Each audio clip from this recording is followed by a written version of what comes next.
হযরত ওমর রাদিয়াল্লাহু তাআলা আনহু একটু পরীক্ষা করতে চাইলেন রাখাল রে, দেখি একটু বেশি দিলে কাজ হয় কিনা। রাখাল রে এবার ওমর রাদিয়াল্লাহু তাআলা আনহু বলতেছে, ও রাখাল, আমি তোমার কাছে একটা প্রস্তাব দেই, তুমি একটা কাজ করো, একটা দুধওয়ালা ছাগি আমাদেরকে দিয়ে দাও, বিনিময়ে আমরা তোমাকে তার মূল্য দিয়ে দিব। এতে আমাদের দুধের দ্বারা তৃষ্ণা নিবারণ হবে, গোশতের দ্বারা ক্ষুধা দূর হবে। তোমার মালিক যদি তোমাকে জিজ্ঞাসা করে যে ছাগল কোথায়, তুমি বলবা একটা নেকড়ে অথবা বাঘে আক্রমণ করে ধরে নিয়ে গেছে। এটা স্বাভাবিক, মাঝে মধ্যেই ঘটে। রাখাল বললে মালিক বিশ্বাস করবে। হযরত ওমর রাদিয়াল্লাহু তাআলা আনহু যখন রাখালকে বললেন, রাখাল, তোমাকে আমি কিছু টাকা দিচ্ছি, সম্পদ দিচ্ছি, তুমি ছাগল একটা দিয়ে দাও, তোমার মালিক যদি জিজ্ঞাসা করে তুমি বলবা নেকড়ের পাল আক্রমণ করে একটা ছাগল নিয়ে গেছে, তোমার মালিক সেইটা বিশ্বাস করবে। রাখাল সাথে সাথে হতবাক হয়ে গেল। রাখাল বলতেছে, ইয়া হাদা ফাইনাল্লাহ, ইয়া হাদা ফাইনাল্লাহ। রাখাল বলতেছে, হে আগন্তুক, তুমি কি বলো? আল্লাহ কোথায়, আল্লাহ কোথায়, আল্লাহ কোথায়? তুমি কেমন কথা বলতেছো? তার মানে রাখাল বলতেছে, এ আগন্তুক মুসাফির, তুমি আমাকে কি কথা বলতেছো? হয়তো আমার মালিক আমার কথা বিশ্বাস করবে, মালিককে হয়তো আমি ফাঁকি দিতে পারবো, কিন্তু আমার আল্লাহকে তো ফাঁকি দেওয়া সম্ভব নয়। ইয়া আইয়ুহাল্লাযীনা আমানুত্তাকুল্লাহ হাক্কা তুকাতিহি ওয়া লা তামুতুন্না ইল্লা ওয়া আনতুম মুসলিমুন। আল্লাহ রাব্বুল আলামিন ঈমানদারদেরকে উদ্দেশ্য করে বলেন, হে ঈমানদারেরা, তোমরা আল্লাহ তাআলাকে ভয় করো, যথাযথভাবে ভয় করো। আল্লাহ তাআলাকে ভয় করার কথা, তাকওয়ার কথা, গুনাহ থেকে বেঁচে থাকার কথা আল্লাহ তাআলা বললেন।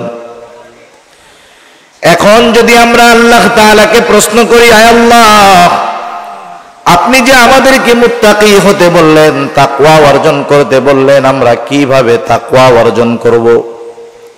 কারণ কোরআনুল কারীমের মধ্যে আল্লাহ তাআলা যেটা আদেশ করেন সেটা বাস্তবায়নের পদ্ধতিও আল্লাহ তাআলা বলে দেন। যেমন কোরআনুল কারীমের মধ্যে নামাজের কথা আছে, নামাজ কিভাবে বাস্তবায়ন করতে হবে, কিভাবে পড়তে হবে, আল্লাহ তাআলা এটাও আমাদেরকে জানায়া দিয়েছেন। যেমন কোরআনুল কারীমে আল্লাহ তাআলা ৮২ জায়গায় নামাজের কথা বললেন। এখন যদি আমরা প্রশ্ন করি নামাজ আমরা কিভাবে পড়ব, আল্লাহ তাআলা আমাদেরকে ইঙ্গিত দিয়ে দিয়েছেন, সূত্র দিয়ে দিয়েছেন। আমি আদেশ করেছি নামাজের, এই নামাজটা শিখতে হবে মুহাম্মাদুর রাসূলুল্লাহ সাল্লাল্লাহু আলাইহি ওয়াসাল্লামের থেকে। এজন্যই আল্লাহ রাব্বুল আলামিন কোরআনুল কারীমের মধ্যে বলেন, কুল আতিউল্লাহ ওয়া আতিউর রাসূল। আল্লাহ রাব্বুল আলামিন বলেন, তোমরা আল্লাহর আনুগত্য করো, তার রাসূলের আনুগত্য করো।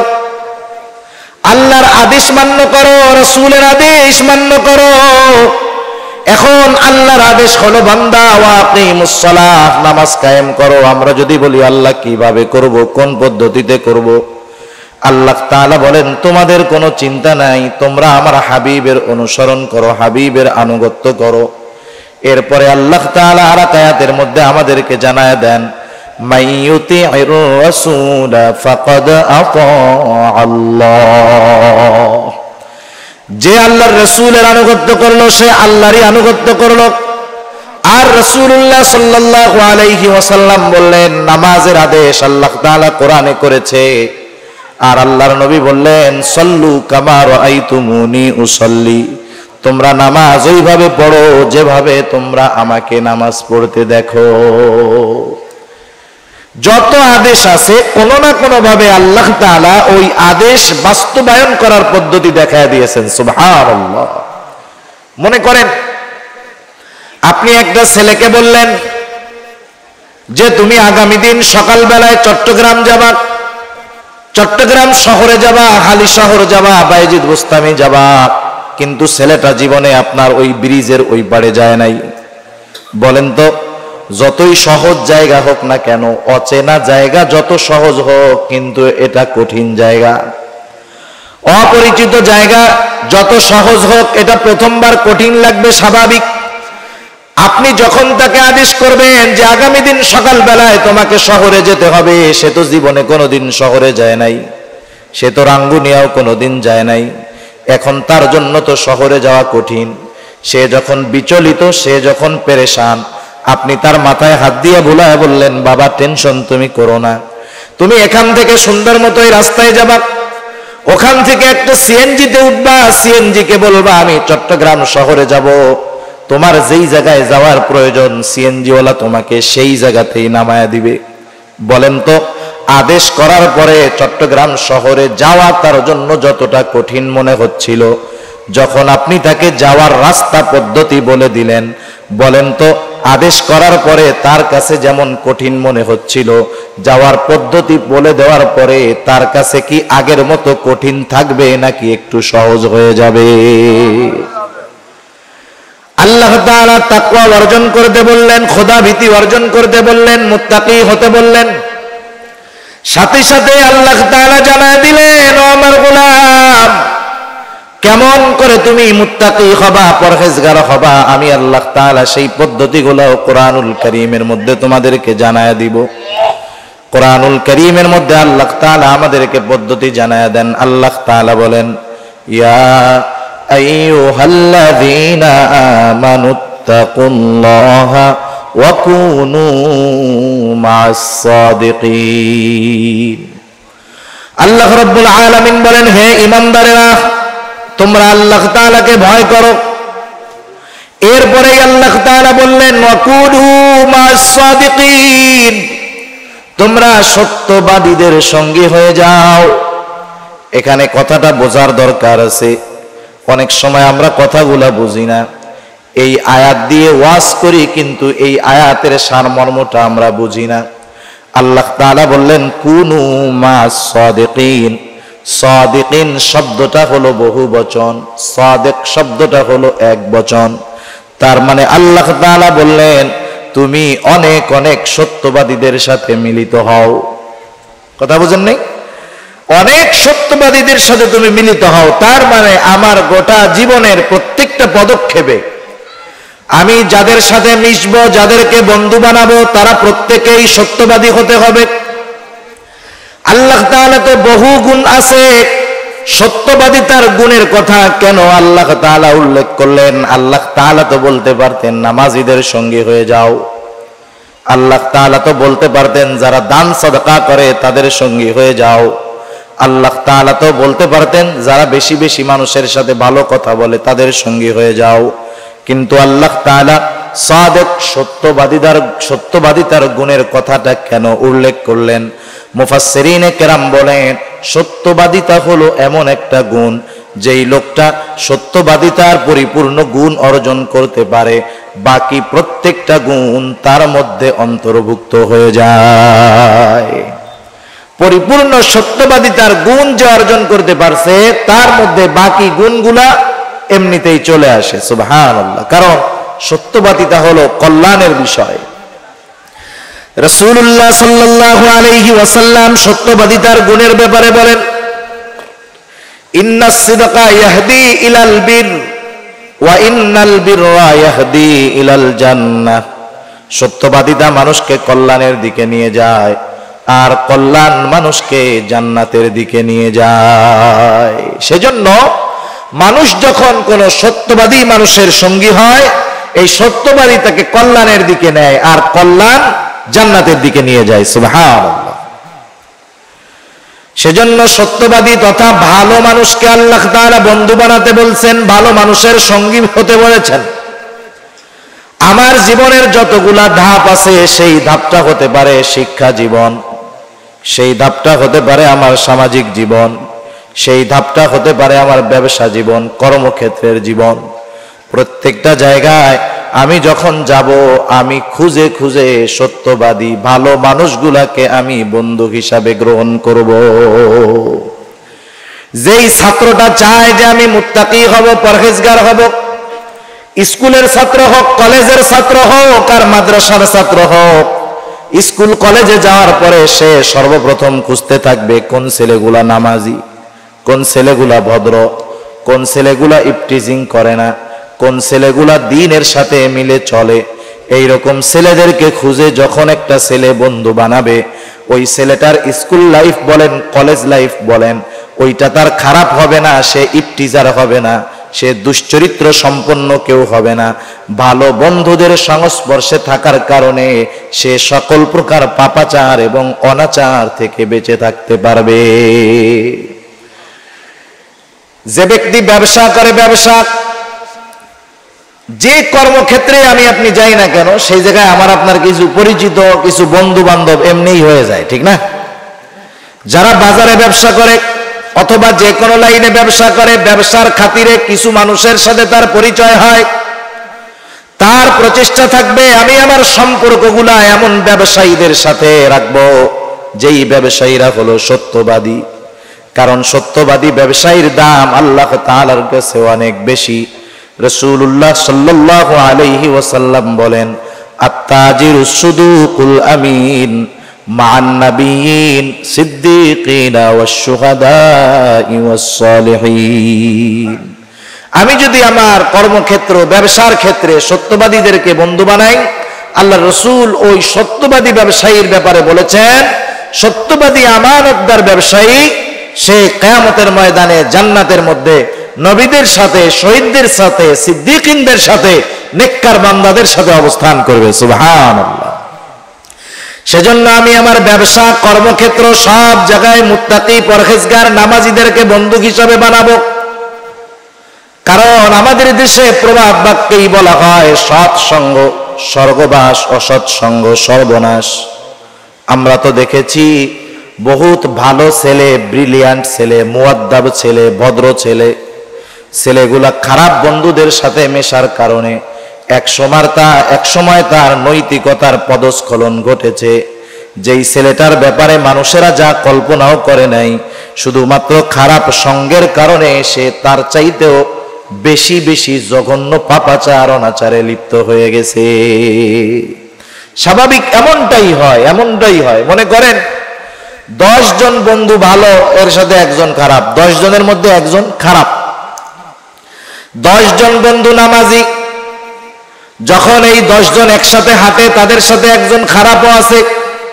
কিন্তু এলাকার মানুষ যখন এই ছেলেগুলাকে দেখে, তারা বলা বলি করে, দেখো ছেলেগুলা কত ভালো নামাজি, কিন্তু ওদের সাথে একটা খারাপ ছেলেও আছে। ওই ভালোগুলার সাথে চলতে চলতে একটা সময় খারাপটার মনের মধ্যে এই চিন্তা চলে আসে, আরে আমি এই ভালো ছেলেগুলার সাথে চলার কারণে আমি খারাপ হওয়ার পরেও মানুষেরা আমাকে ভালো বলে। এখন আমার উচিত এরা যেমন চারিত্রিক গুণ সম্পন্ন, আমারও চরিত্রটাকে ওই রকম বানায় ফেলা উচিত। একটা সময় দেখা যাবে, 1 দিন 2 দিন, 1 সপ্তাহ, 1 মাস পর ওই খারাপ ছেলেটা ভালো মানুষের সাথে মেশার কারণে, ভালো মানুষের সাথে চলার কারণে সেও এক সময় ভালো গুণে গুণান্বিত হয়ে যায়। আবার একটা ভালো ছেলে, দিনদার ছেলে 10 জন খারাপ বন্ধুর সাথে মিশতে, আজানের সময় হলো, আজান দিল, কেউ নামাজে যায় না, বন্ধুরা খোশ গল্পের মধ্যে মজা আছে। বাকি 9 জন গল্প করতেছে, আর একজন বন্ধু সে নামাজে যাবে, শয়তানে ওয়াসওয়াসা দিচ্ছে। আরে বন্ধুদের সাথে কি সব সময় আড্ডা দেওয়া হয় নাকি? আজকে একটু আড্ডা দে, জামাতে নাইলে নাই পড়লি, একা একা বাসায় গিয়া পড়বি। এইরকম আস্তে আস্তে ওয়াসওয়াসা দিতে দিতে একটা সময় ওই বেনামাজি বন্ধুদের সাথে থাকতে থাকতে নামাজি বন্ধুটাও এক সময় বেনামাজি হয়ে যায়। সেজন্য সঙ্গের বড় প্রভাব আছে। সঙ্গ যার ভালো, কর্ম তার ভালো, সঙ্গ যার খারাপ, কর্ম তার খারাপ। এজন্য বন্ধু নির্বাচনের ক্ষেত্রে আমরা বেছে বেছে বন্ধু নির্বাচন করব। যাদের দ্বারা আমি উপকৃত হতে পারবো এমন মানুষগুলাকে আমি আমার বন্ধু হিসাবে গ্রহণ করব। এজন্যই আল্লাহ রাব্বুল আলামিন প্রথম সূত্র দিয়ে দিলেন, হে ঈমানদারেরা, আল্লাহ তাআলাকে ভয় করো আর সত্যবাদীদের সঙ্গী হয়ে যাও। সত্যবাদী, পরহেজগার, নেককার মানুষের সঙ্গ যদি তুমি গ্রহণ করো, একটা সময় তোমার জন্য মুত্তাকি হওয়াটা সহজ হয়ে যাবে। দ্বিতীয় সূত্র হলো, সর্ব অবস্থায় আল্লাহ তাআলার ভয় অন্তরের মধ্যে রাখা। দিলের মধ্যে এই চিন্তা নয়ন করা, আমি যেখানে যাই, যা করি, যা বলি, সর্বহালতে আমাকে আমার আল্লাহ তাআলা দেখেন। দুনিয়াতে মানুষের অপরাধ প্রবণতা কমানোর জন্য, অপরাধ দূর করার জন্য কত পদ্ধতি বের করা হয়। দুনিয়ার মধ্যে যত পুলিশ বাড়ে, বুঝবেন দুনিয়াতে তত অপরাধ বাড়তেছে। আইন শৃঙ্খলা বাহিনী, পুলিশ বাড়ার কারণ কি? অপরাধ বাড়তেছে, এই জন্য পুলিশ দরকার। রাস্তার মোড়ে মোড়ে সিসি ক্যামেরা লাগানো উদ্দেশ্য হলো যাতে অকারেন্স অপরাধগুলোকে দেখা যায়, শনাক্ত করা যায়। দিন দিন সিসি ক্যামেরার ব্যবহার বাড়তেছে, তার মানে অপরাধ প্রবণতা আমাদের মধ্যে, সমাজের মধ্যে বাড়তেছে। সিসি ক্যামেরা দিয়ে, আইন দিয়ে, প্রশাসনের লোক বৃদ্ধি করে অপরাধ প্রবণতা কমানো যাবে না, বরং অপরাধ আরো দিন যায় বাড়ে। যেমন কিছুদিন আগে রাষ্ট্রীয়ভাবে আইন হলো ধর্ষণের সর্বোচ্চ শাস্তি হলো মৃত্যুদণ্ড। ধর্ষণ করলেই মৃত্যুদণ্ড তা না, ধর্ষণের যে শাস্তি আছে, স্তর আছে, সর্বোচ্চ স্তর হলো মৃত্যুদণ্ড। কঠিন এক শাস্তি। বলেন তো, এই শাস্তি নির্ধারিত হওয়ার পরে বাংলাদেশে ধর্ষণ হয় নাই এরকম ঘটনা ঘটছে নাকি? বরং আরো বাড়ছে। ধর্ষণ ধর্ষণের গতিতেই আছে। অপরাধের মাত্রা, শাস্তির মাত্রা বাড়ানোর সাথে সাথে অপরাধের মাত্রাটাও বেড়ে গেছে। তার মানে দুনিয়ার আইন দিয়ে, প্রযুক্তি দিয়ে মানুষকে মুত্তাকি বানানো যাবে না, গুনার থেকে বাঁচানো যাবে না, কিন্তু মানুষগুলার অন্তরে যদি কিছু বিষয় দৃঢ়ভাবে বদ্ধমূল করে নিতে পারি আমরা, তাহলে মুত্তাকি হওয়া যাবে, সকল প্রকার গুনাহ থেকে বাঁচা যাবে। অন্যতম চিন্তা হলো সর্ব অবস্থায়, সর্বহালতে আমাকে দেখতেছে কে? আল্লাহ রাব্বুল আলামিন আমাকে আপনাকে সর্বহালতে, সর্ব অবস্থায় দেখতেছে। আল্লাহ তাআলা কোরআনুল কারীমের মধ্যে বলেন, ওয়ালাকাদ খালাকনাল ইনসানা ওয়া না'লামু মা তুওয়াসওয়িসু বিহি নাফসুহু ওয়া নাহনু আকরাবু ইলাইহি মিন হাবলিল ওয়ারিদ। আল্লাহ রাব্বুল আলামিন বলেন, ওয়ালাকাদ খালাকনাল ইনসান। আল্লাহ তাআলা বলেন, আমি আল্লাহ তাআলা মানুষকে সৃষ্টি করেছি। আমাদের স্রষ্টাকে জোরে বলেন তো। নাস্তিকেরা বলে যে প্রাকৃতিক ভাবে হয়েছে, কিন্তু আল্লাহ বলেন আমি মানুষকে সৃষ্টি করেছি। আল্লাহ তাআলা বলেন আমি মানুষকে সৃষ্টি করেছি। শুধু তাই নয়, ওয়া না'লামু মা তুওয়াসওয়িসু বিহি নাফসুহু, আমি আল্লাহ এটাও জানি কোন জিনিসে মানুষের অন্তরের মধ্যে ওয়াসওয়াসা দেয়। আমার অন্তরের মধ্যে কোন জিনিসে ওয়াসওয়াসা দেয়? বলেন তো, দুনিয়ার কোন প্রযুক্তি, দুনিয়ার কোন সর্বাধুনিক মেশিন দিয়া আমার অন্তরের ওয়াসওয়াসা কি দিচ্ছে এটা বের করা সম্ভব নাকি? সম্ভব? বলেন। দুনিয়ার সর্বোচ্চ প্রযুক্তি ব্যবহার করেও আমার অন্তরে আমি কি বলতেছি, কি করতে চাচ্ছি, এটা বের করা সম্ভব না। কিন্তু আল্লাহ তাআলা বলেন, ওয়া না'লামু মা তুওয়াসওয়িসু বিহি নাফসুহু, আমি আল্লাহ তাআলা জানি তার অন্তরের ভিতরে কোন জিনিসে ওয়াসওয়াসা দেয়। আল্লাহ তাআলা এবার আরো জবাব দেন, কেন জানি বান্দা, তুমি জানো নাকি? আমি জানার কারণ হলো, ওয়া নাহনু আকরাবু ইলাইহি মিন হাবলিল ওয়ারিদ, আমি তোমার অন্তরের খবর জানার কারণ হলো যে আমি তোমার শাহরগের চাইতেও অধিক নিকটবর্তী। সুবহানাল্লাহ। তার মানে আমি আমার যত নিকটে, তার চাইতে বেশি নিকটে কে? আল্লাহ তাআলা। আমি তো আমারই কত কিছু দেখি না, যা দিয়া দেখি এইটাও দেখি না। আমরা দেখি কি দিয়ে? চোখ দিয়ে। চোখ দিয়ে। আয়না ছাড়া কোনোদিন আমি আপনি নিজের চোখ দেখতে পারছি? যা দিয়ে দেখি এইটারও আমরা দেখি না, নিজের চেহারাটারেও দেখতে পারি না। কিন্তু আল্লাহ তাআলা আমার অন্তরের গহীন কোণে কি ওয়াসওয়াসা দেয়, কোন জিনিস ওয়াসওয়াসা দেয়, আল্লাহ তাআলা এটা জানেন। যেই আল্লাহ অন্তরের ওয়াসওয়াসার খবরটাও জানে, বলেন তো সেই আল্লাহ 24 ঘন্টা রাত দিন আধারে আলোতে সর্ব অবস্থায় আমাকে দেখেন কি দেখেন না? সর্ব অবস্থায় আমি আল্লাহ তাআলার নজরের মধ্যে আছি। দুনিয়ার সিসি ক্যামেরারে মানুষ কত ভয় পায়। একদিন এক ভিডিও দেখতে আসছে সামনে, এক চোর চুরি করতেছে, হঠাৎ করে তার নজরে সিসি ক্যামেরা পড়ে গেছে। আস্তে চুরির মালগুলা রাইখা ও সিসি ক্যামেরার কাছে যায় মাপ চাইতেছে, দুই হাত জোড় করে বলতেছে আর জীবনে করব না, কান ধরে কইতেছে আর জীবনে করুম না। সিসি ক্যামেরারে কি ভয় পায় চিন্তা করছেন? অথচ সিসি ক্যামেরার ভিডিওটা ডিলিট হতে পারে, অথবা সিসি ক্যামেরার লেন্সটা শুধু লাগানো, ওর সাথে কোনো রেকর্ড করার ব্যবস্থা নাই, কিন্তু ওইটারে কি ভয় না পায়। অথচ আল্লাহর নজরকে ভয় পায় না বান্দা, সিসি ক্যামেরারে লজ্জা পায়। কাছের মানুষ, এলাকার মানুষ দেখে ফেলবে এই জন্য অপরাধ করে না, এলাকার মানুষকে লজ্জা পায়, আল্লাহকে লজ্জা পায় না। কিন্তু রাসূলুল্লাহ সাল্লাল্লাহু আলাইহি ওয়াসাল্লাম বলেন, বান্দার আল্লাহ তাআলার ব্যাপারে সবচাইতে বেশি লজ্জাশীল হওয়া উচিত। আল্লাহ রাব্বুল আলামিন এরপরে বলেন, বান্দা আমি আল্লাহ যে শুধু তোমাকে দেখি তা না, আল্লাহ তাআলা এরপরে বলেন, ইয ইয়াতালাক্কাল মুতালাক্কিয়ানি আনিল ইয়ামিনি ওয়া আনিশ শিমালি কাঈদ। আল্লাহ রাব্বুল আলামিন আমাদের ডান কাঁধে বাম কাঁধে উভয় কাঁধে দুইজন ফেরেশতা নিযুক্ত করে রেখেছেন, যারা আমাদের আমলগুলোকে, কর্মগুলোকে লিপিবদ্ধ করতেছে। আমরা তাদেরকে সোজা নামে কিরামান কাতিবিন নামে চিনি। কিরামান কাতিবিন হলো সম্মানিত লেখকদ্বয়। আল্লাহ তাআলা বলেন, কিরামান কাতিবিনা ইয়ালামুনা মা তাফআলুন।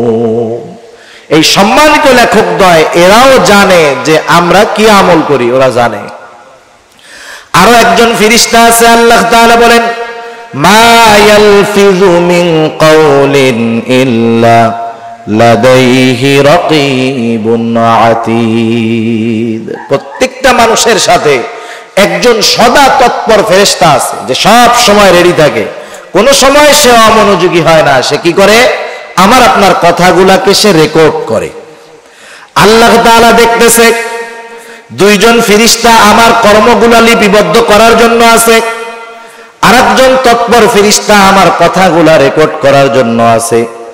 বলেন তো, দুনিয়ার মধ্যে যদি আমার কাছে এমন কোন ইনফরমেশন আসে যে হুজুর আপনার পেছনে কিন্তু দুইজন গোয়েন্দা লাগায় দেওয়া আছে, আপনার সাথে এমন মেশিন সেট করে দেওয়া আছে, আপনার প্রতিটা কথা কিন্তু রেকর্ড হয়ে যায়, এই রকম খবর যদি আমার কাছে কেউ দেয়, অথবা আপনাদের ব্যাপারে কেউ যদি এই খবরটা দেয় যে দুইজন গোয়েন্দা কিন্তু আপনার পেছনে লাগায় দেওয়া আছে, আপনার সাথে এমন মেশিন সেট করা আছে, আপনার প্রতিটা কথা রেকর্ড হবে, আমরা জানতে পারবো। বলেন তো, আমার আপনার চলাফেরা, আমার আপনার কথাবার্তার মধ্যে সব কিছুর মধ্যে একটা নিয়ন্ত্রণ আসবে কি আসবে না? দুনিয়ার মানুষের কথা, গোয়েন্দার তদারকিকে আমরা ভয় পাই, কিন্তু আল্লাহ তাআলা এমন দুইজন ফেরেশতা আরেকজন ফেরেশতা রেকর্ডের জন্য রেখে দিলেন, কোরআনে জানায়া দিলেন, এদের ব্যাপারে আমরা গাফেল, এদের ব্যাপারে আমরা চিন্তা করি না। আমি যদি চিন্তা করি গুনাহ করতেছি, দুই ফেরেশতা রেডি, একবারে কলম নিয়ে রেডি হয়ে গেছে, যে এই যে গুনাহ করবে লেখা হবে, নেকের কাজ করবে লেখা হবে, খারাপ কাজ করবে, খারাপ কথা বলবে, রেকর্ড হয়ে যাবে। এই ফেরেশতাগুলো এমন ফেরেশতা, এরা কখনো মানুষের কাছ থেকে আলাদা হয় না, বালেগ হওয়ার পরে আসে, মরা পর্যন্ত থাকে। রহমতের ফেরেশতা মানুষের ঘরে প্রবেশ করে না যদি কুকুর বিড়াল প্রাণীর ছবি থাকে, কুকুর থাকে। কিছু ফেরেশতা আছে কোনো বাধা মানে না। কেউ যদি চিন্তা করে যে এই ঘরের মধ্যে কুকুর বিড়াল থাকে, সেই জায়গা তো ফেরেশতা আসে না। সব ফেরেশতা না, রহমতের ফেরেশতা আসে না। কেউ যদি এই চিন্তা করে ফেরেশতা আসে না, এক কাজ করি, সাথে সব সময় একটা কুত্তার বাচ্চা রাইখা দিব, যাতে আজরাইল না আসতে পারে। কাজ হবে? আজরাইল টাইম মতো চলে আসবে। এই যে তিনজন ফেরেশতা, যখন কেউ জিনা করে, গুনাহ করে, পাপ করে, যা করে করুক, সর্ব অবস্থায় সুবহানাল্লাহ। আবার দেখেন কোরআনুল কারীমের মধ্যে আল্লাহ তাআলা বললেন, কিয়ামতের ময়দানে আমি গুনাহ যে হাত দিয়ে করি, পা দিয়ে করি, চোখ দিয়ে করি, কান দিয়ে করি, জবান দিয়ে করি, এরাও আমার বিপক্ষে সাক্ষী হয়ে দাঁড়াবে। আল্লাহ তাআলা কোরআনুল কারীমের মধ্যে বলেন, আল ইয়াউমা নাখতিমু আলা আফওয়াহিহিম ওয়া তুকাল্লিমুনা আইদিহিম ওয়া তাশহাদু আরজুলুহুম বিমা কানু ইয়াকসিবুন। আল্লাহ রাব্বুল আলামিন বলেন, আজকের এই দিন অর্থাৎ কিয়ামতের দিন, নাখতিমু আলা আফওয়াহিহিম, আমি তাদের মুখের উপরে মোহর মেরে দিব, বাক শক্তি রুদ্ধ হয়ে যাবে, কথা বলতে পারবে না। আল্লাহ তাআলা বলেন, ওয়া তুকাল্লিমুনা আইদিহিম, আমার সাথে কথা বলবে তাদের হাত, ওয়া তাশহাদু আরজুলুহুম বিমা কানু ইয়াকসিবুন, সাক্ষী দিবে তাদের পা, তারা হাত পা দ্বারা দুনিয়াতে কি উপার্জন করেছে। গুনাহ করার জন্য হাতের দরকার আছে, পায়েরও দরকার আছে। গুনাহ করার জন্য যাবে, পা লাগবে না, হাত দিয়ে গুনাহ করবে। এই সবগুলো আমার বিরুদ্ধে আছে, সাক্ষী হিসাবে আমার বিপক্ষে দাঁড়ায় যাবে। আল্লাহ তাআলা আর এক জায়গায় বলেন, শাহিদা আলাইহিম সামউহুম ওয়া আবসারুহুম ওয়া জুলুদুহুম বিমা কানু ইয়াকসিবুন। আল্লাহ তাআলা বলেন, সাক্ষী দিবে তাদের চোখ, সাক্ষী দিবে তাদের কান, সাক্ষী দিবে তাদের চামড়া। দুনিয়ার মধ্যে হাতও কথা বলে না, পাও কথা বলে না, হাত পা কোনো অপরাধ করলে বাধা দেয় না, চোখ কান কোনো অন্যায় করলে, গুনার কাজ করলে বাধা দেয় না। গভীর রাত, সারা রাত মোবাইলের মধ্যে গুনার জিনিস দেখলে চোখ বাধা দেয় না, কানের মধ্যে ইয়ারফোন লাগায় গান শুনলে কান বাধা দেয় না, বেগানা নারীর সাথে কথা বললে কান তো বাধা দেয় না, যেই জিহ্বা ব্যবহার করে কথা বলি জিহ্বাও তো কোনো সময় বাধা দেয় না। কিন্তু কিয়ামতের ময়দানে এরা যখন আমার আপনার বিপক্ষে সাক্ষী হিসাবে আল্লাহ তাআলার কাছে সাক্ষ্য দিবে, কথা বলবে, সেই মানুষেরা হতবাক হয়ে যাবে যে হায়রে, এই কান, এই চোখ, এই জিহ্বা, এই হাত, এই পা, এদেরকেই তো তৃপ্তি দেওয়ার জন্য দুনিয়ার মধ্যে গুনাহ করলাম, এরা আজকে আমার বিরুদ্ধে সাক্ষী দেয়। তখন তারা তাদের চামড়াকে উদ্দেশ্য করে বলবে, ক্বালু লিজুলুদিহিম লিমা শাহিদতুম আলাইনা ক্বালু আনতাকানাল্লাহুল্লাযী আনতাকা কুল্লা শাই ওয়া হুয়া খালাকাকুম আউওয়ালা মাররাতিন ওয়া ইলাইহি তুরজাউন। আল্লাহ তাআলা জানায় দেন, সেই দিন এই মানুষগুলো কি বলবে? তারা বলবে, ক্বালু লিজুলুদিহিম লিমা শাহিদতুম আলাইনা, তারা তাদের চামড়াকে বলবে, ও চামড়া, কেন আজকে তোমরা আমাদের বিরুদ্ধে সাক্ষী দাও, কেন আমাদের বিরুদ্ধে আচরণ করতেছো? দুনিয়ায় তো কথাবার্তা বলো নাই, এখন কেমনে কও? চামড়ার জবান তো আল্লাহ খুলে দিবে। চামড়া বলবে, ক্বালু আনতাকানাল্লাহ, এই হাত পা অঙ্গ প্রত্যঙ্গ জবাব দিবে যে আমাদেরকে আজকে কথা বলার ক্ষমতা দিয়েছে কে? যে আল্লাহ সবাইরে কথা বলার ক্ষমতা দিয়েছে, সেই আল্লাহ আজকে আমাদেরকেও কথা বলার ক্ষমতা দিয়েছে। দেখেন, চিন্তার বিষয় হলো আল্লাহ দেখতেছে, এতটুকুই যথেষ্ট ছিল। কিন্তু এরপরেও আমার বিরুদ্ধে আরো কত সাক্ষী আছে আল্লাহ সবগুলা জানায় দিয়েছেন। এগুলো কোরআনের কথা। কিসের কথা? কোরআনুল কারীমের কথা। কোরআনুল কারীমের প্রতি পূর্ণ আস্থা তার আছে যার কোরআনুল কারীমের প্রত্যেকটা অক্ষর, প্রত্যেকটা শব্দ, প্রত্যেকটা বিধানের উপরে পরিপূর্ণ আস্থা আছে। ঠিক কিনা বলেন? শুধু মুখ দিয়ে বললে হবে না। সেজন্য আমার অন্তরের মধ্যে যদি এই কথাগুলা দৃঢ়ভাবে বদ্ধমূল হয়ে যায় যে আমার আল্লাহ দেখতেছে, ফেরেশতারা আছে, হাত পা অঙ্গ প্রত্যঙ্গ আমার গুনার সাক্ষী, তাহলে গুনার থেকে বেঁচে থাকা আমার জন্য সহজ।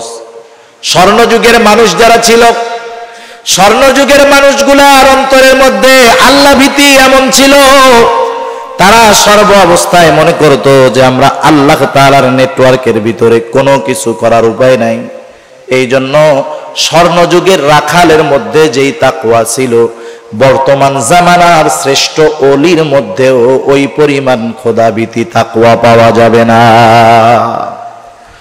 প্রসিদ্ধ ঘটনা, খলিফাতুল মুসলিমিন হযরত ওমর রাদিয়াল্লাহু তাআলা আনহু সাথীদেরকে নিয়ে একদিন সফরে বের হয়েছেন। মরুভূমির পথ কিছু দূর চলার পরে তারা পিপাসিত হয়ে গেলেন, গলা শুকায় গেছে। আরবের মানুষ পিপাসার জন্য পানিও পান করে, দুধও পান করে। তৎকালীন আরবের রেওয়াজটা ছিল এইরকম, অধিকাংশ ছাগলের পালের মালিকেরা তাদের রাখালকে বলে দিত, ও রাখাল, কোন মুসাফির যদি দুগ্ধ পান করার প্রয়োজন হয়, তৃষ্ণার কারণে হোক ক্ষুধার কারণে হোক, তোমরা তাদের ক্ষুধা এবং তৃষ্ণা নিবারণের জন্য আমার ছাগলের পাল থেকে দুধ পান করতে দিবা। রাখাল তো তখনই দুধ পান করতে দিতে পারবে যখন মালিকের অনুমতি থাকবে, কিন্তু অধিকাংশ মালিক অনুমতি দিয়া দিত। গুটি কয়েক কৃপণ মার্কা যারা আছে ওরা বলতো যে এই খবরদার, কাউরে একটু দুধ পান করতে দিবি না। হযরত ওমর রাদিয়াল্লাহু তাআলা আন সাথীবর্গ সহ একটা ছাগলের পালের কাছে পৌঁছাইলেন। ছাগলের পালের মধ্যে দুধওয়ালা ছাগল আছে।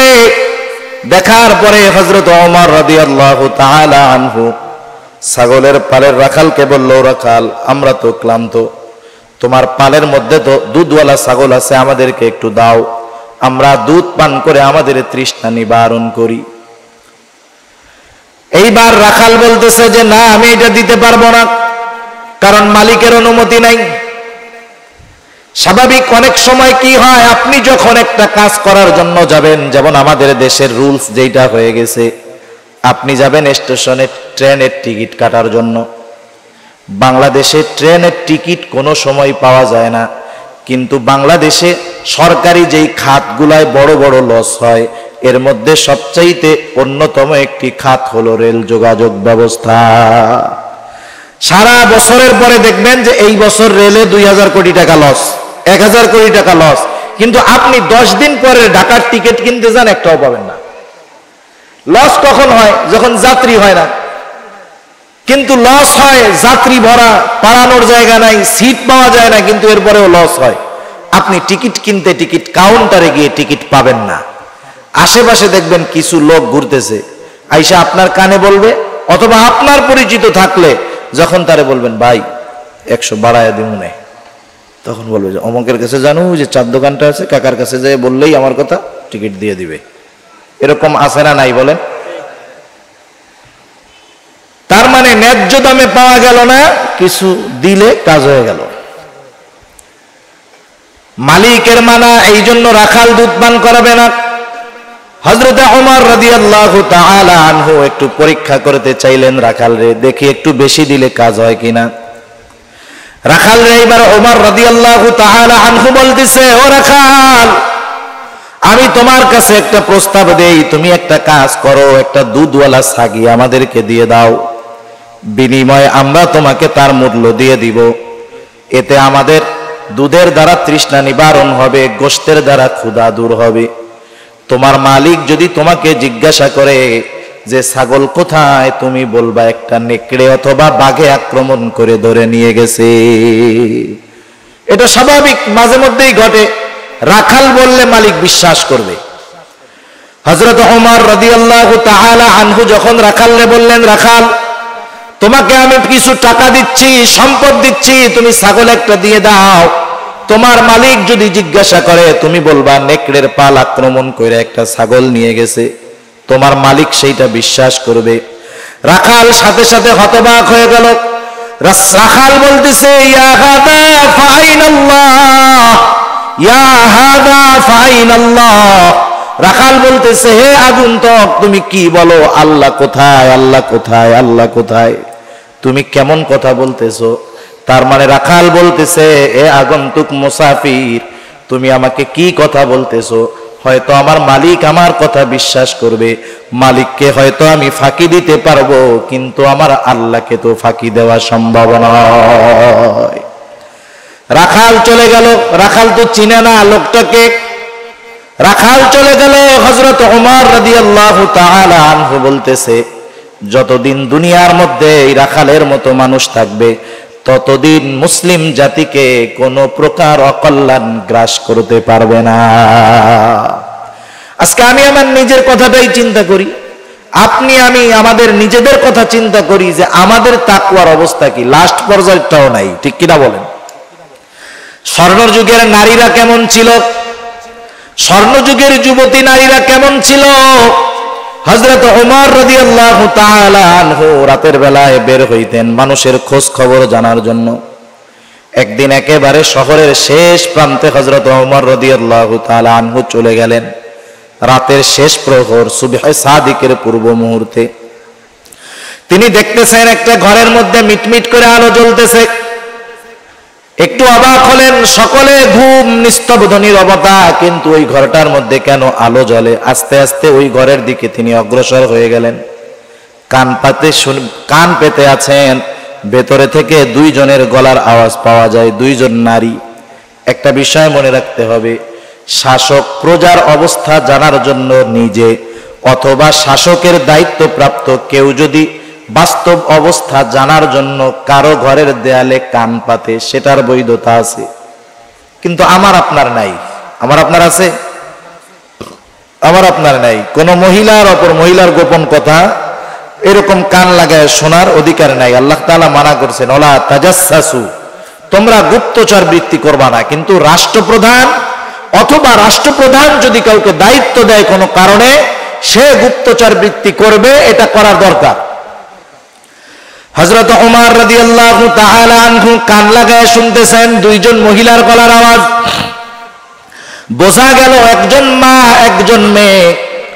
মা ঘুম থেকে উঠে মেয়েকে ডাকতেছে, বলতেছে, ওহে কন্যা, দ্রুত উঠে যাও, ছাগলের দুধটা দহন করো, সকালবেলায় বিক্রয় করতে হবে।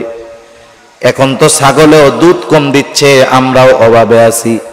দুধটা দহন করার পরে তুমি দুধের সাথে একটু পানি মিশায়া দিও, তাতে বেড়ে যাবে। মেয়েটা বলতেছে, মা আপনি কি বলেন? খলিফা দুধের সাথে পানি মেশাতে মানা করছে। মা বলতেছে, মেয়ে তুমি কি বোকা নাকি? কোথায় খলিফা আর কোথায় আমরা? খলিফা হয়তো তার প্রাসাদের মধ্যে আরামে ঘুমাইতেছে, কে দুধে পানি মিশাইলো আর না মিশাইলো এটা কি খলিফার দেখার টাইম আছে নাকি? মেয়েটা বলে, মা খলিফা ওমর হয়তো জানবে না, দেখবে না, কিন্তু আল্লাহ রাব্বুল আলামিনকে ফাঁকি দেওয়া যাবে না। হযরত ওমর রাদিয়াল্লাহু তাআলা আনহু চলে গেলেন। পরের দিন সকালবেলায় মা মেয়েরে ডাকাইছে। ঘটনার রাত সকালবেলায় যখন খলিফাতুল মুসলিমিন তার ওই মা মেয়েকে ডাকালো, দুজনের কলিজা শুকায় গেছে। নিশ্চয় আমাদের রাতের কথোপকথনের ব্যাপারে খলিফা জেনে গেছে। খলিফা জেনে গেছে, আজকে আর নিস্তার নাই। তারা চিন্তিত এবং ভীত। কিন্তু হযরত ওমর অর্ধ জাহানের বাদশাহ, এই মেয়েটার পরহেজগারিতা তার এত পছন্দনীয় হয়েছে, একজন দুধওয়ালির মেয়ের তাকওয়াকে প্রাধান্য দিয়ে নিজের ঘরের পুত্রবধূ হিসাবে তাকে গ্রহণ করেছে। কারণ রাসূলুল্লাহ সাল্লাল্লাহু আলাইহি ওয়াসাল্লাম তো বলছে যে চারটা জিনিস দেখে মানুষ বিবাহ করে, সম্পদ দেখে, সৌন্দর্য দেখে, বংশ দেখে, দিন দেখে। নবী বলেন, ফাযফার বিদাতিদ দ্বীন, দিনকে প্রাধান্য দেওয়ার কথা বলা হয়েছে। হযরত ওমর রাদিয়াল্লাহু তাআলা আনহু এই মেয়ের মধ্যে পরিপূর্ণ তাকওয়া পেয়েছেন, দ্বীন পেয়েছেন। এজন্য একজন দুধওয়ালির মেয়ে হওয়া সত্ত্বেও অর্ধ জাহানের বাদশা তার ছেলের সাথে ওই মেয়ের বিবাহ দিতে কোনো প্রকার কোণঠাবোধ করেন নাই। তাদের কাছে একজন তাকওয়া সম্পন্ন মানুষ কত দামি। আর এই মেয়ের ঔরস থেকেই এক সময় দুনিয়ার মধ্যে পঞ্চম খলিফা ওমর ইবনে আব্দুল আজিজ রাহমাতুল্লাহি আলাইহির মতো জগৎ বিখ্যাত সাধকের জন্ম আল্লাহ তাআলা দুনিয়াতে দিয়েছেন। সেজন্য আমি আপনি যদি এই চিন্তা অন্তরের মধ্যে রাখি, আমার আল্লাহ আমাকে সর্ব অবস্থায় দেখতেছে, বলেন তো এই চিন্তা যদি আমার মধ্যে থাকে, তাহলে আমার রাতের চরিত্র, মানুষের লোকচক্ষুর অন্তরালের চরিত্র আর মানুষের মধ্যের চরিত্র সেম হয়ে যাবে। রাতেও চরিত্র যেমন, দিনের বেলাতেও তার চরিত্রটা তেমন হয়ে যাবে। শুধু এতটুকু চিন্তা আমার আপনার জীবনের গতিপথ বদলিয়ে মুত্তাকি আমাকে আপনাকে বানাতে পারে। তৃতীয় বিষয়, তৃতীয় পদ্ধতি, আমি আমার জীবনের হিসাব নিকাশ গ্রহণ করব। যেই মুমিন তার জীবনের হিসাব নিকাশ গ্রহণ করে, সেই মুমিন মুত্তাকি সফল মুমিন হতে পারে। কারণ বাজারের মধ্যে যেই ব্যবসায়ী তার ব্যবসার হিসাব যথাযথভাবে রক্ষণাবেক্ষণ করে, সে হতে পারে সফল ব্যবসায়ী। দেখবেন কিছু ব্যবসায়ী আছে বাজারের মধ্যে, রাত 10টায় দোকান বন্ধ হয়, বাজার বন্ধ হয়, সে 9টার সময় শাটার নামায় দেয়। 1 ঘন্টা ব্যাপী সে হিসাব করে আজকে দিনে আমার কত টাকা বিক্রয় হলো, কত টাকা বাকি গেল। এই দুইটার উপরে নির্ভর করে আজকের লাভের হিসাবটা তার মধ্যে চলে আসে যে আজকে আমার 1 লক্ষ টাকা বিক্রি হলো, আজকে আমার 3000 5000 টাকা লাভ হলো। আগামী দিন এই লাভের উপরে নির্ভর করে আমাকে ব্যয় করতে হবে। এইভাবে দৈনন্দিন যেই ব্যবসায়ী তার হিসাব রক্ষণাবেক্ষণ করে, 2-4 বছর পরে দেখা যাবে এই ব্যবসায়ী সফল ব্যবসায়ী হয়ে যাবে। কিন্তু যেই ব্যবসায়ীর কোনো হিসাব নাই, হিসাবের রক্ষণাবেক্ষণ নাই, সকালে যায় মাল কেনে বেচে বাকি দেয়, কোথায় টাকা কি হিসাব নিকাশ করে না, এই ধরনের বেহিসাবি অধিকাংশ ব্যবসায়ী যত বড় পুঁজি নিয়ে ব্যবসা করুক না কেন, হিসাব রক্ষণাবেক্ষণ না করার কারণে একটা সময় তার ব্যবসা লাভের মুখ দেখে না, বরং লসের মুখ দেখতে থাকে। যারা আদর্শ ব্যবসায়ী দেখবেন এরা হিসাব করে, 1 টাকা 2 টাকার হিসাবও তারা ছাড় দেয় না। আমরা তো অনেক সময় মনে করি ওরে বাবা এত বড় ব্যবসায়ী 2 টাকাও লেখা রাখছে, না না, এটা তার একটা রুলস, তার এই নিয়ম নীতি তাকে সফল ব্যবসায়ী হওয়ার পথে অগ্রসর করেছে। অনুরূপভাবে যেই মুমিন তার জীবনের হিসাব নিকাশ গ্রহণ করে, সেই মুমিনের জীবন পরিবর্তন হয়। এই জন্য বুজুর্গানে দিন বলেন, প্রত্যেকটা মুমিন রাতে ঘুমানোর পূর্বে যখন বিছানায় শুবে, তখন তার সারা দিনের আমলের হিসাব নিকাশ করবে। সে ঠান্ডা মাথায় চোখ দুটাকে বন্ধ করে সকাল থেকে নিয়ে শোয়ার আগ পর্যন্ত কতগুলা ভালো কাজ করেছে, কতগুলা অন্যায় করেছে, কতগুলা পাপ করেছে, সে যদি ঠান্ডা মাথায় চিন্তা করে, সকাল থেকে নিয়ে রাত পর্যন্ত প্রত্যেকটা কাজের দৃশ্য তার চোখের সামনে ভেসে উঠবে। সে চিন্তা করতে পারবে যে আজকে আমি 10টা গুনার কাজ করেছি, আজকে আমি 9টা নেকের কাজ করছি। আজকের হিসাবে গুনাহ বেশি, নেকের কাজ কম। আর মানুষ যখন রাতের বেলায় শোয়ার সময় সে যেই ধরনের চিন্তা করে, তার রাতটা ওই ধরনের অতিবাহিত হয়। যেমন কেউ যদি শোয়ার সময় মোবাইল টেপা শুরু করে, ফেসবুক হোক ইউটিউব হোক যাই করে করুক, দেখবেন এক সময় ফেসবুক টিপতে টিপতে টিপতে টিপতে ইউটিউব দেখতে দেখতে রাত যত গভীর হয় তত অশ্লীলতা পাপের দিকে সে ধাবিত হয়। গোনার সিস্টেম আছে কিছু, এই প্রযুক্তিগুলো আমাদেরকে একসাথে গোনার দিকে নিয়ে যায় না, আস্তে আস্তে গোনার দিকে ধাবিত করে। মনে করেন একজন একটা সিনেমা দেখতেছে, ওই সিনেমা দেখতে দেখতে নিচে ডেসক্রিপশনে অথবা সাইডে আরেকটা ভিডিও এসে হাজির হয়ে যাবে, যেটা ওইটার চেয়ে আরেকটু জঘন্য। ও এবার ওইটাই ঢুকবে, ওর মাইন্ড স্যাটিসফ্যাকশন এরকম হয়ে যাবে, ওর আঙ্গুল ওইখানে যাবে, এরপরে ঢুকবে আর একটু জঘন্যতায় ঢুকবে, আস্তে আস্তে আর একেবারে গোনার সমুদ্রের মধ্যে ওকে নিয়ে যাবে। গোনা করতে করতে হঠাৎ করে ফজরের আজান দিবে, শয়তান পা টিপবে, ঘুম আসবে, ফজর তো গেছে গেছে, জোহরও কাজা হওয়ার অবস্থা।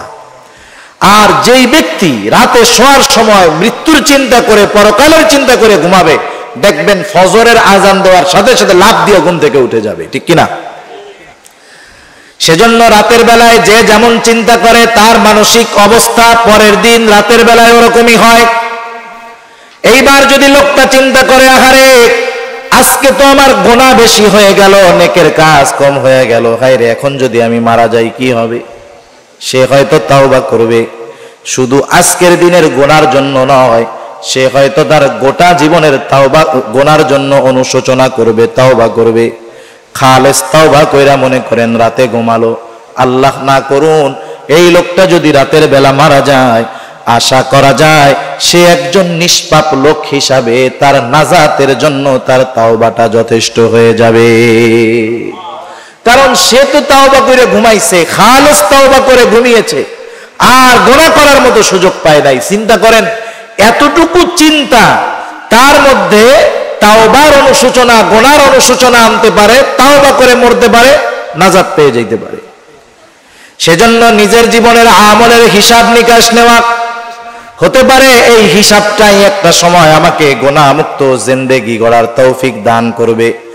আর গোনামুক্ত জিন্দেগি যেই মুমিনের, সেই মুমিন হলোই মুত্তাকি মুমিন। মানুষের সামান্য চিন্তা কেমন করে পরিবর্তন করে মানুষের। হযরত আব্দুল্লাহ ইবনে উমর রাদিয়াল্লাহু তাআলা আনহু হতে একটা হাদিস আসছে।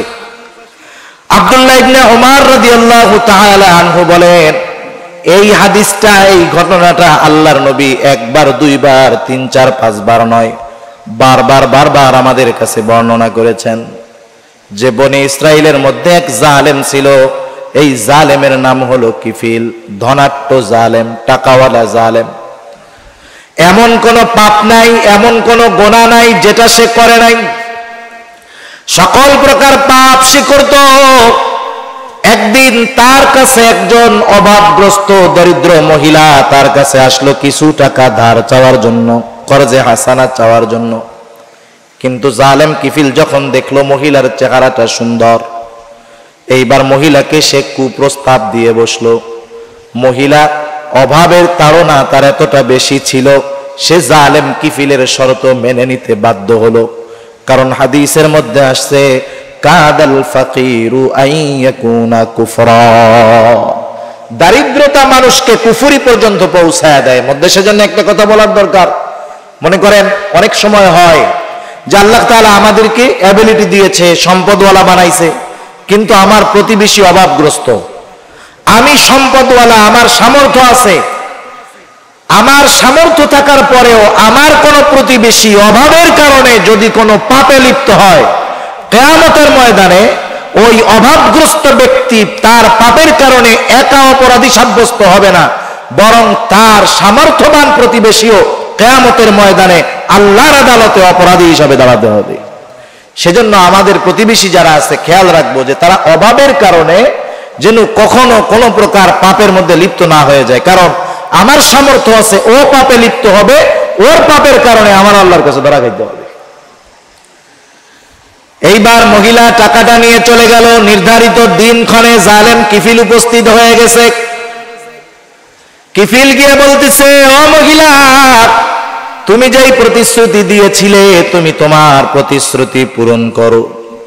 এইবার মহিলা কান্না শুরু করে দিল। কিফিল বলতেছে, এখন কেন কান্না করো? আমি কি তোমাকে কোনো কিছু জোর করেছি নাকি? এই শর্তে রাজি হয়েই তো তুমি আমার কাছ থেকে টাকা এনেছো। মহিলা চোখের পানি ছেড়ে দিয়ে বলে, ও কিফিল, আমি অভাবের তাড়নায় প্রয়োজনের কাছে ধরা পড়ে গেছি, এই জন্য তোমার কথার স্বীকৃতি দিয়েছিলাম রে কিফিল। কিন্তু আমি তো জীবনে কোনোদিন এরকম অপরাধ করি নাই, জেনা করি নাই। আমার তো ভয় হয় কিফিল, তোমার সাথে জেনা করার পরে আমি যদি মারা যাই, আমি আল্লাহ তাআলার কাছে একজন জেনাকার হিসাবে উপস্থিত হব। ও কিফিল, আমার কান্নার কারণ হলো আল্লাহর ভয়, আল্লাহর ভয়। এতটুকু কথা জালেম কিফিলের অন্তরের মধ্যে পরিবর্তন এনে দিল। জালেম কিফিল বলতেছে, আমি তো কোনো অপরাধ নাই যেটা বাদ দেই নাই। মহিলা 60 দিরহাম তার কাছ থেকে ধার নিয়েছে।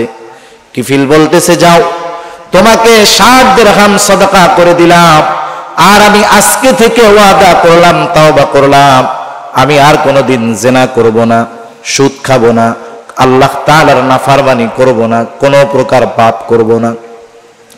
জালেম কিফিল তাওবা করে বাড়িতে চলে গেল।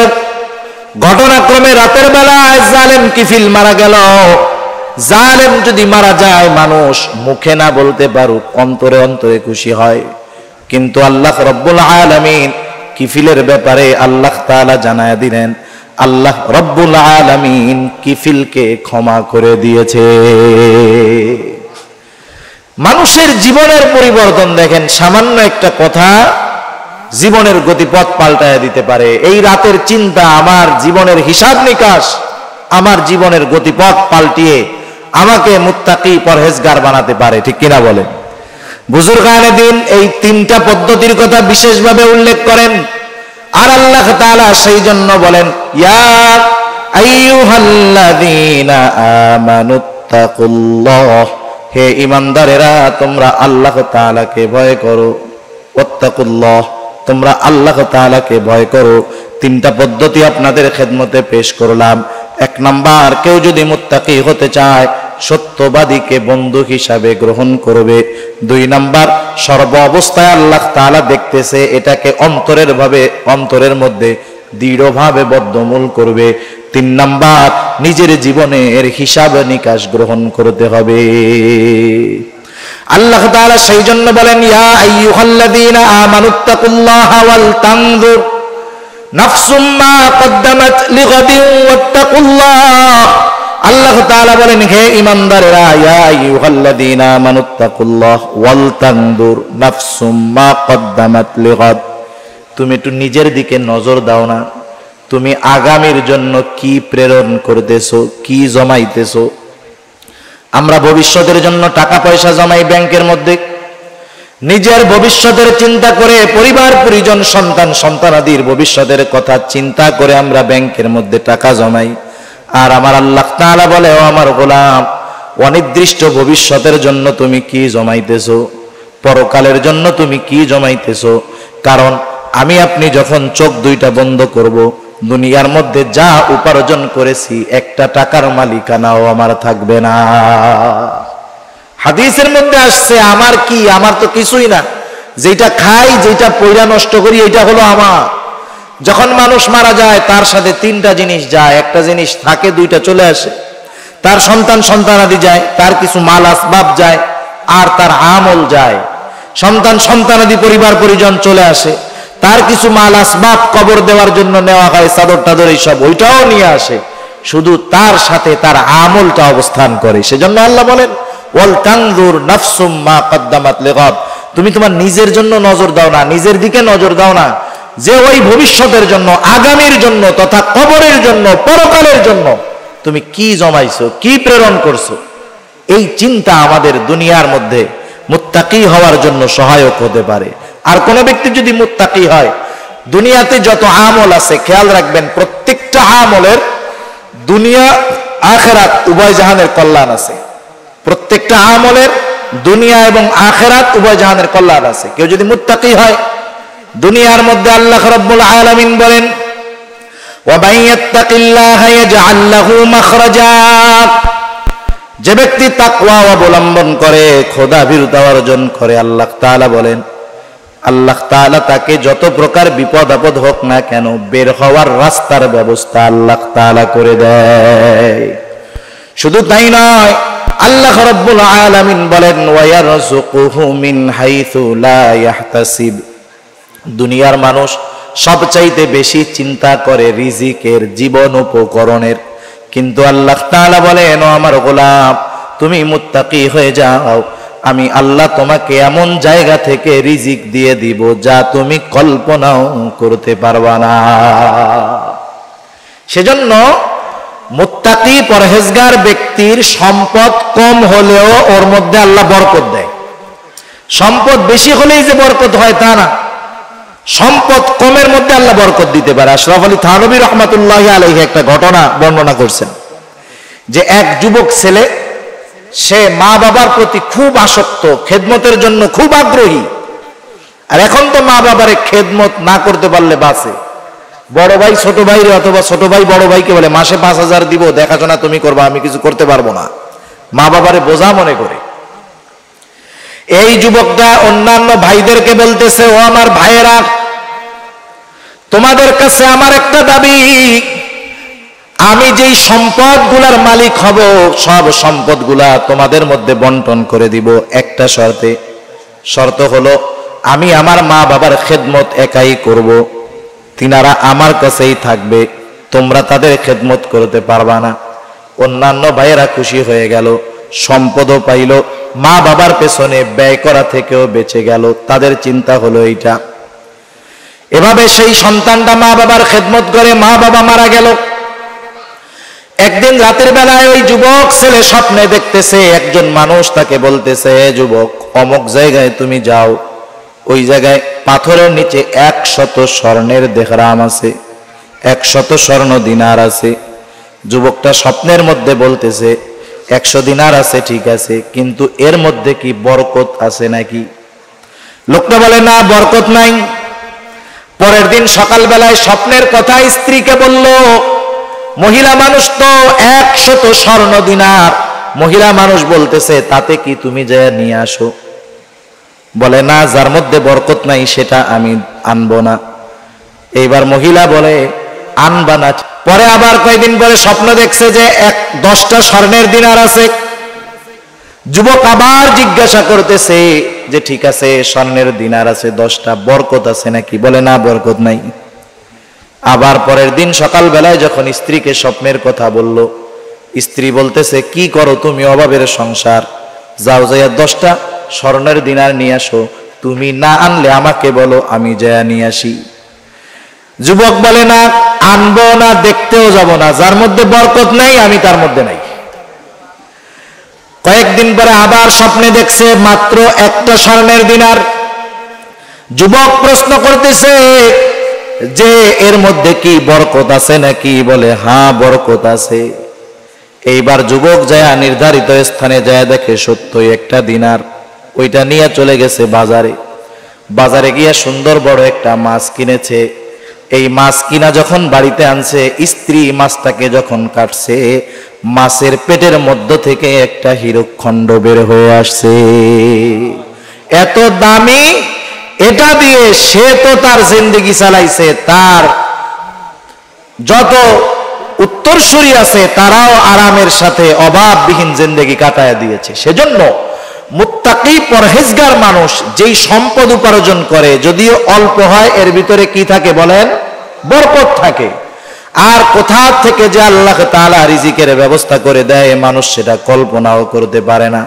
তাহলে বলেন, দুনিয়ার মধ্যে আমার আপনার রিজিকের ব্যবস্থা যদি হয়ে যায়, বিপদ আপদ থেকে উদ্ধারের ব্যবস্থা যদি হয়ে যায়, আর কিছু দরকার আছে নাকি? এই যে দুনিয়াতে অনেক সময় আমরা বড় বড় অফিসার, বড় বড় নেতা কর্মীর সাথে লিংক রাখি, কি কারণে? চিন্তা করি কোনো জায়গায় যদি বিপদে পড়ি একটু ফোন দিলে কাজ হবে, এই আশায়। সম্পদওয়ালাদের সাথে সম্পর্ক রাখি, বিপদে পড়লে সম্পদের সহযোগিতার প্রয়োজন হইতে পারে, সেই জন্য। কিন্তু আল্লাহ বলেন, এদের সাথে সম্পর্ক রাখা লাগবে না, আমি আল্লাহর সাথে সম্পর্ক করো, সব বিপদ আপদ থেকে আমি উদ্ধার করব, জীবন উপকরণ যত প্রয়োজন আমি আল্লাহ ব্যবস্থা করব। সুবহান। শুধু তাই নয়, আল্লাহ তাআলা বলেন, ইন্নাল্লাহা ইউহিব্বুল মুত্তাকিন, আল্লাহ তাআলা মুত্তাকিনদের ভালোবাসেন। এখন প্রশ্ন হলো, আল্লাহ তাআলা ভালোবাসলে লাভটা কি?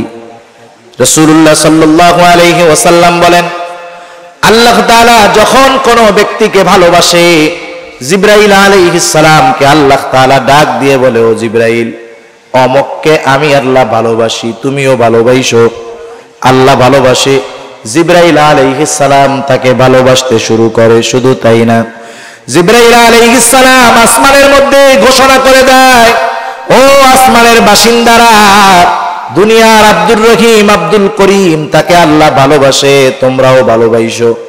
এইবার আসমানের ফিরিস্তারা তাকে ভালোবাসতে শুরু করে।